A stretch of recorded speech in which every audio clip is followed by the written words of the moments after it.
Olá, estimados colegas, venho falar-vos de Morábitos, um corpo transcultural em Marrocos. Na história da expansão portuguesa no Magrebe, deparam-se nos diversos interlocutores, conforme as áreas geográficas do noroeste africano, os interesses locais, geoestratégicos, militares, económicos ou ideológicos, as razões do relacionamento, os grupos sociais em presença, os agentes políticos e tantas outras condicionantes históricas. Portugueses, naturais ou não do reino, moradores nos lugares fortificados ou em cidades do interior, restantes em virtude da guerra, do comércio, do serviço régio ou de razões particulares, interagem com outros cristãos, com judeus e com muçulmanos. Entre estes muçulmanos, a diversidade de indivíduos é óbvia e significativa em termos históricos, tornando-se tarefa complexa distinguir o que é intrínseco do que é assimilado do exterior, o que é tradicional do que representa inovação, simbiose ou metamorfose. Há que buscar não apenas características comuns à definição do Islão, mas também vestígios de diferentes identidades que nele coexistem, migrações culturais e a forma como foram sendo avaliadas pelos testemunhos de diferentes épocas. Foi a intervenção da figura do Murábite, assim o designava Bernardo Rodrigues em Anais de Arzila, cerca de 1560, e como surge na língua espanhola em 1600, ou Marabuto, na expressão de Luís Pereira Brandão na sua Elegíada em 1588, e na expressão francesa desde pelo menos 1617, Marabout. Aliás, a designação francófona torna-se termo usual nos séculos XIX e XX entre os estudiosos, mas, como dizia, foi a intervenção do Morábito nas relações entre distintos poderes do noroeste africano na primeira metade do século XVI, afirmam alcaide do rei de Fez, as xarifes do SUS e de Marrocos, em épocas particularmente decisivas para o futuro da presença portuguesa no Magrebe, que me conduziu a problematizar o tema destes santos ou santas, santões ou morábitos, suas características e funções, tanto no mundo muçulmano como do ponto de vista regional. A continuação da pesquisa sobre itinerários e testemunhos poderá futuramente melhorar a compreensão de concepções e de comportamentos dos povos magrebinos, nomeadamente das suas elites. Falemos então um pouco sobre a mística e fenómenos de dualismo e de simbiose vivencial no Islão. O Islão tem sido identificado em demasia a uma ordem dominante e interveniente na vida das sociedades, confundindo-se com uma identidade coletiva muito além da esfera da religião, visão esta europeia que Jean-Noël Ferrier critica numa perspectiva de revisão epistemológica, em 2004. Se território, costumes, língua e religião constituem usualmente condições ou veículos de coesão, de comunhão, de identidade de povos, nem sempre, todavia, estão todas presentes no caminho e caminhando em uníssono. Sem desvalorizar a especificidade e influência da religião no cotidiano dos povos dos séculos XV a XVII, basta aprofundar a observação de fenómenos regionais, alguns vivamente presentes ainda na atualidade, para verificar a relatividade de qualquer controle social preconizado pelo rigor ortodoxo de uma doutrina religiosa. As práticas adaptam-se a tradições locais diferenciadas, por vezes pré-cristãs e pré-islâmicas, quiçá mais ou menos vetustas, e além disso evoluem. Tenha-se presente o fenómeno do marabutismo ou murabitismo, conforme o refere Edmond Douty nas suas notas sobre o Islão magrebino, ou Vincent Monteil sobre o Marabute na África subsaariana, e as reflexões decorrentes dos estudos comparativos de Clifford Geertz sobre as particularidades do Islão em Marrocos e na Indonésia, numa perspectiva antropológica e religiosa. Note-se que ao falar hoje de Islão negro, está-se a falar de uma expressão local de um Islão universal, conforme Bakari Samb, sobre uma natural evolução. Basta que recordemos a própria figura do Morábito, objetivos e comportamentos de certo número de confrarias islâmicas, fundadas em regiões africanas diferentes, ou de uma mesma confraria, mas em diversas épocas. Desde o século VII que se nota no Islão divergências, e mesmo dentro de cada tendência, múltiplas correntes com uma vigência de duração variável. Diferentes também se apresentam, à partida, as condicionantes que determinam a atuação de Maomé e dos seus próximos em Meca e depois em Medina, assim como as que caracterizam as populações que se vão convertendo ao islamismo com um residual variável de paganismo, de cultos e rituais hindus, persas ou cristãos. Tendo sido a expansão árabe e islâmica simultaneamente simbiose e construção, naturalmente o norte da África e nele o Maghreb, com as suas singularidades, apresentaram fenómenos de tipo semelhante. Conheceu heresias e heterodoxias, como o caragismo, o poder dos xiitas, as repercussões dos movimentos dos almorávidas, do século XI, que procuravam restaurar o sunismo ortodoxo de rito malequita, e dos almohadas ou unitários no século XII. A mística islâmica cultivada desde o início pelos sufis, as setas vestidos de lã como os profetas, uma das suas marcas distintivas anterior a Maomé, e na origem de grupos de discípulos e de confrarias, ainda hoje dinâmicas, desenvolveu-se ela própria processualmente, definindo-se melhor desde o século X e sempre sujeita a circunstâncias históricas e geográficas. Tem, aliás, albergado tendências por vezes bastante divergentes no que respeita a práticas e a doutrinas. O suporte doutrinal, além de tardio, é frequentemente ultrapassado por práticas locais de vetusta origem. Sensibilidades, costumes, tradições originam uma ambiência que irá influenciar o proselitismo de fenómenos como o marabutismo. Neste intervém também a personalidade do santo ou santa, que se alia à predisposição das populações e não raras vezes a circunstâncias políticas. O ascetismo revela-se uma tendência que desperta reação desfavorável do ponto de vista da ortodoxia islâmica, embora o esforço doutrinário venha a procurar uma integração no sunismo. Na verdade, se os fiéis muçulmanos são desde o início da sua formação incentivados a dirigir-se diretamente a Allah nas suas orações e a considerar o profeta Maomé o único capaz de receber de Deus a revelação e de transmiti-la aos homens, compreende-se a estranheza em admitir mais intermediários e outro qualquer poder de intercessão. Trata-se de uma postura que, em contrapartida, acolhe naturalmente maior apoio nos meios populares do que nos eruditos. Não admira, por outro lado, que os primeiros sufis constituíssem uma minoria e fossem mal entendidos por uma sociedade demasiado preocupada com definições jurídicas e problemas políticos, assumindo-se o Islão como religião de Estado e passado pouco tempo de um império em expansão.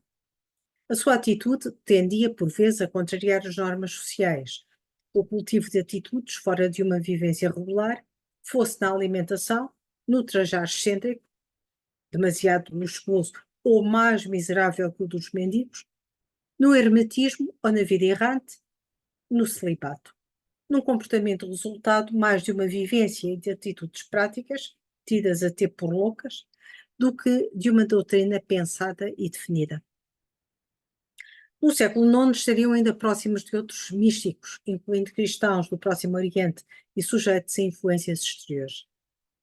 Será no Iraque e em centros místicos de Bagdá e Bassorá que o sufismo irá desenvolver-se nos finais dessa centúria, originando debates, escolas de discípulos sob a direção espiritual de grandes mestres e tratados fruto das experiências de meditação, introspeção e educação da alma, amor a Deus e ascensão progressiva até Ele. Na base da meditação e da experiência mística está agora o próprio Alcorão, tornando-se inevitáveis rupturas e heresias. O sufismo irá sobreviver às reações que despertara de diferentes formas, incluindo através de uma nova postura que respeita hierarquias sociais e culturais, procurando o reconhecimento e integração na ortodoxia sunita.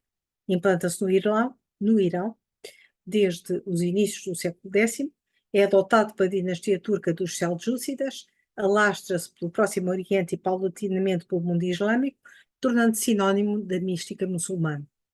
Para a sua inserção doutrinária, irão contribuir grandes pensadores, como o iraniano próximo da corte seljúcida, Abu Hamid al-Ghazali, falecido em 1111.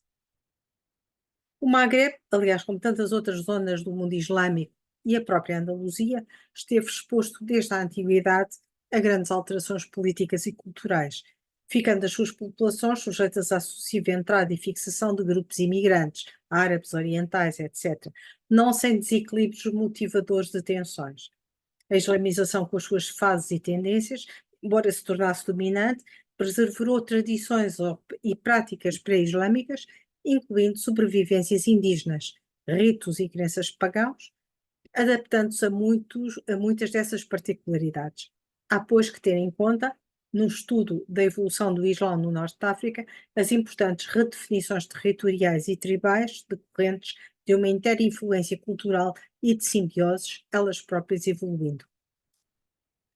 Sheiks no Maghreb são por vezes viajantes que em Damasco, Bagdá e em outros centros aprofundam a teologia e o sufismo, quiçá junto de mentores como Al-Ghazali, e que vieram sediar-se junto das tribos seminómadas de Marrocos, fundando ribates e contando com o apoio dos chefes berberes e místicos. Falemos então agora mais demoradamente sobre o murabitismo no Maghreb, fenómeno transcultural e de mestiçagem cultural. Pergunto-me, se em muitas zonas do mundo muçulmano o sufismo tem um desenvolvimento autónomo de cunho contemplativo, em Marrocos verifica-se, contudo, a sua íntima aliança com o fenómeno socio-religioso do murabitismo. Indivíduos piedosos que desempenham ainda na atualidade importante papel, não apenas religioso, sabe-se como ajudaram nos séculos XI e XII a ascensão política das dinastias Almorávida e Almoda, respectivamente, aliás de origem berber-beduína.